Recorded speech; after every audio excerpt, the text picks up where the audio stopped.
My name is Romy Dorotan. I'm the chef owner of with Amy Besa of Purple Yam here in Brooklyn on Cortelia Road. We're doing Filipino food. Today we're gonna make a pork belly lechon from this red wattle. Uh, what we're gonna do is stuff it basically with herbs, lemon, garlic, lemongrass, and these are herbs from my garden. Basically lemon thyme, pineapple sage, fennel, lemon balm, what else? Something like that. So we have pre-salted this overnight to give it more salty and flavor it. So this is what it is. What we're going to do is throw the bones and stuff.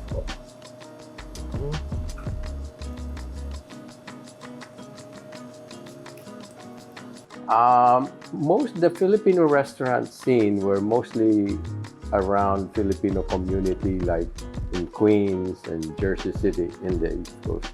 Even in the West Coast, the restaurants are all concentrated where Filipinos live, on the community. Yeah, in Seattle, that's the same case. And when we opened, we decided to be out there because we recognize that all the other ethnic restaurants are patronized by mostly all kinds of nationalities, like the Thai, the Vietnamese, the Korean. So we said, why can't we do it outside of the Filipino community? And so that's the beginning of it.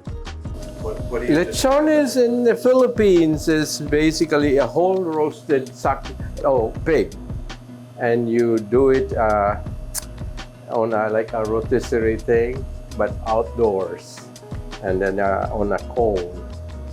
Yeah, you have seen them, but the thing is that with that, it's an art form. You have to be very craftsman because the skin has to be intact and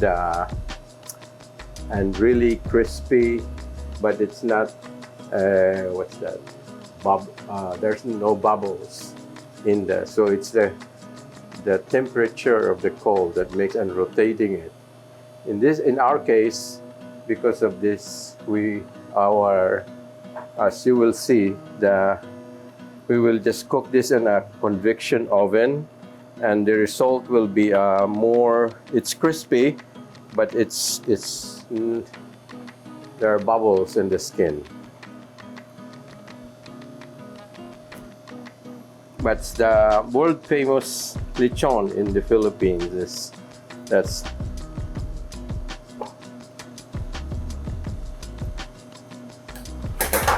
so I'm just gonna salt this. This has been salted, only the skin part. Okay. And I'm gonna put some mix of spices like cardamom, green Sichuan peppercorn, fennel, and coriander seeds. Okay, spread it like that, and then we'll put probably sometimes they look down on our food, or they are not into the level of other, and that's what we were trying to do. Is not really. Amy hates the word elevate Filipino food. Elevate is not our role.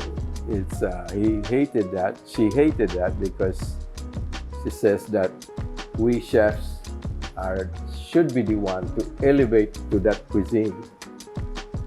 We have to come up to that level of the food as we know it, to be good. Yeah, to represent it. The tangerine and lemon all over.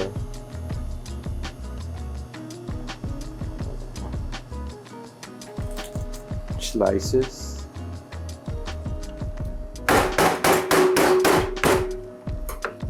This is to release more of the scent. The Philippine lechon is mostly done with lemongrass.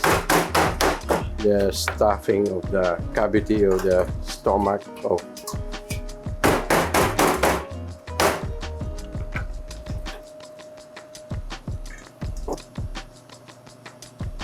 we'll put this lemongrass here because it's the most, I think, most important part of this aromatics. We'll do the herbs. Yeah, as I told you, this is from my garden. Lemon balm, lemon thyme, fennel,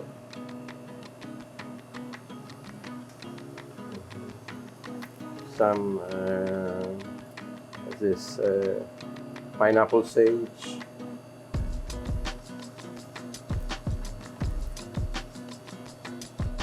I have some more here. These are Thai basil and mint.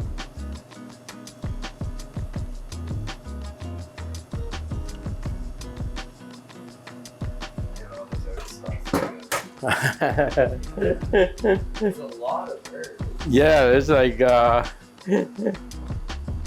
and then I'll put the scallions. So what we did is try to reimagine. We use the word reimagine the Filipino food in a restaurant setting, but true to the nuances, the tradition, and other stuff. Of course, there are some twists here and there, and then that's where I started using purple yam.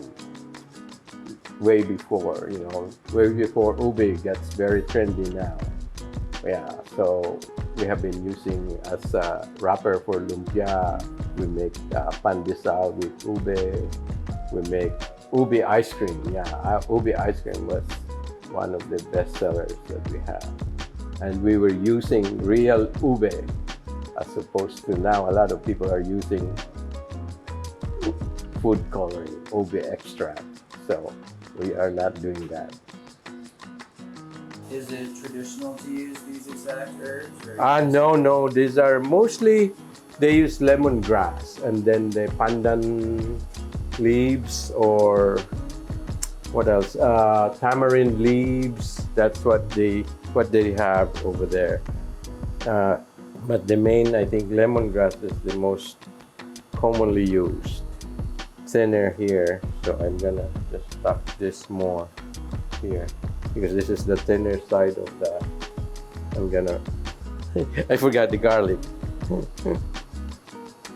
Yes.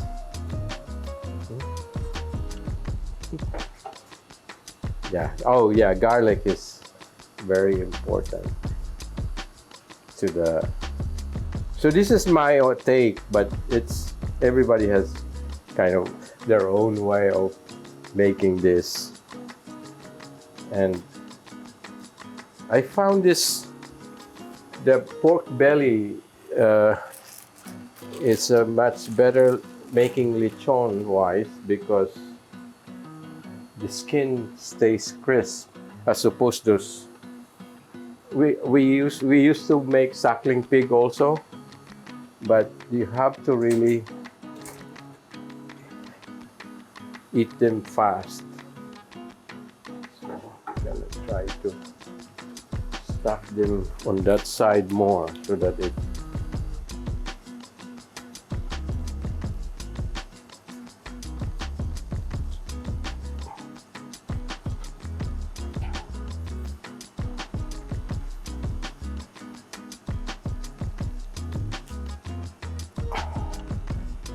Yeah, you're tying this up, and then we'll paint it with chweti oil. It has a flavor and color also. So the chweti is basically, you know, the orange yellow cheeses that you have. They're mainly used by they use annatto. Annatto is a chweti also. It's the oil. There's chweti seeds and vegetable oil. I put bay leaves,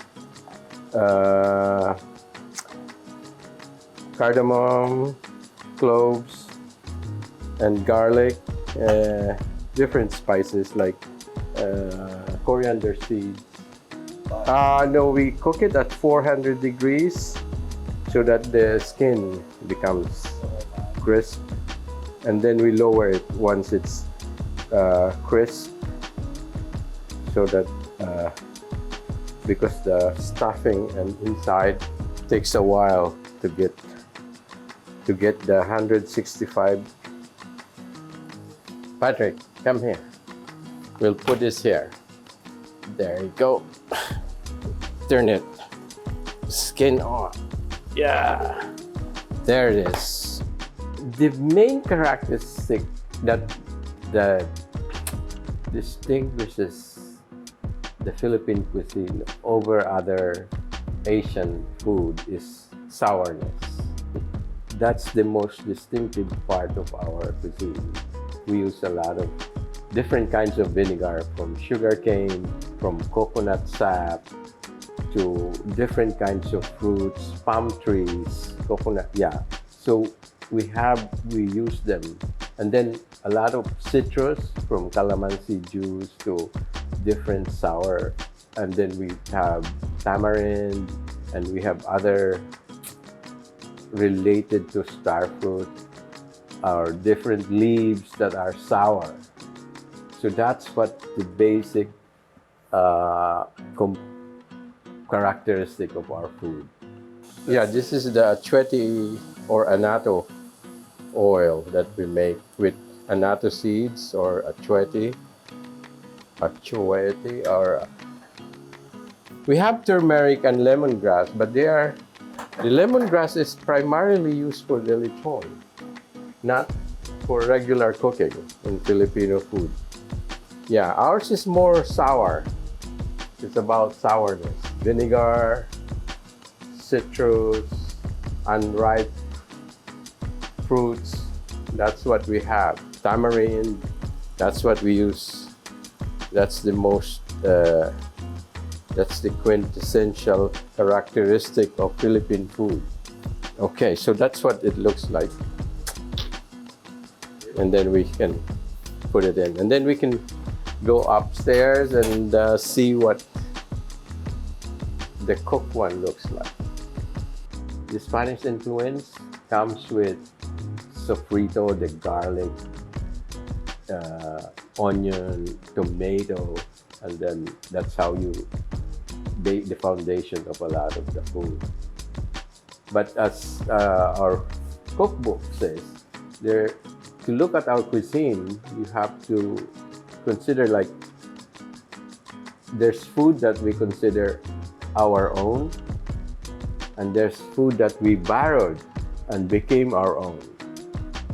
The first part, which we considered our own, is composed of like kinilaw. It's commonly associated with ceviche.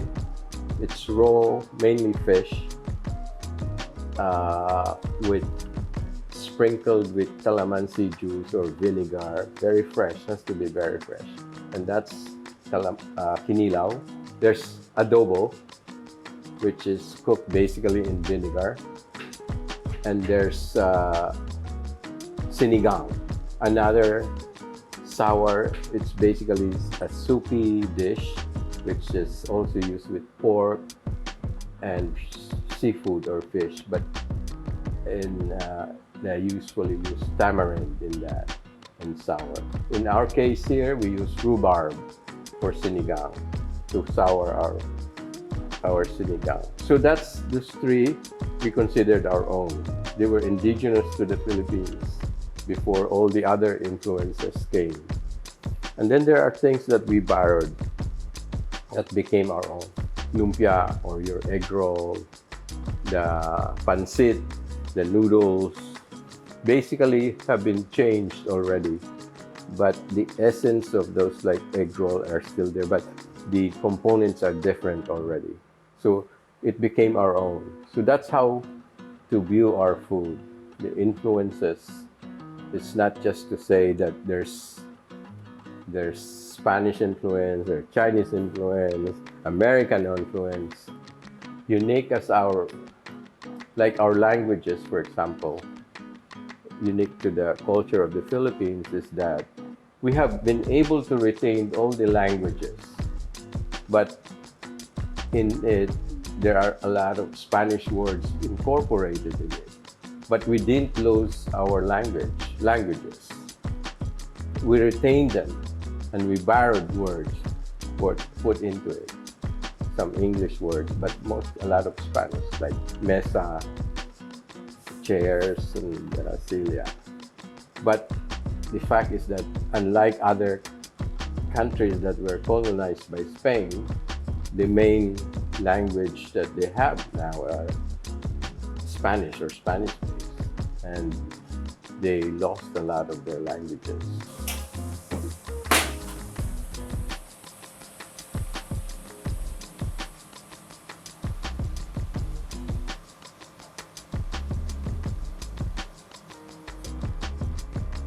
Stay there. Come on, stay. You, the two of you. Yeah.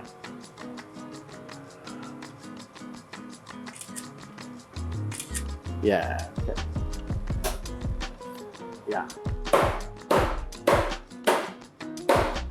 Ah, there's the sauces.